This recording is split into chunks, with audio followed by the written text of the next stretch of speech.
দোকানে গিয়ে দেখি মিষ্টির দাম প্রচুর। 450 থেকে শুরু করে 700, 800, 900। তো আমি ভাবলাম কিনবো কেন এত টাকা দিয়ে। তো আমি তো নিজের হাতে একটু চেষ্টা করে বানাতে পারি। তো দেখি এখন, আগে তো অনেক বানাতাম, এখন বানাই না খুব একটা।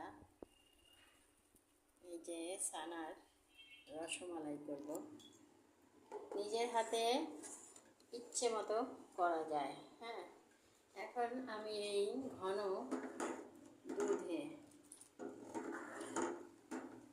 জল বানাই দিই। ঘন দুধে কী করবো, একটু চিনি দেবো, যে যেমন খাই চিনিটা। রসমালাই একটু চিনি লাগে, না হলে কিন্তু হয় না।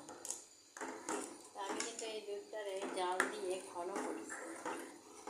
এখন এই ঘন শিরার মধ্যে, ঘন দুধের মধ্যে আমি এই ছানা মিষ্টিগুলো ছেড়ে দেব।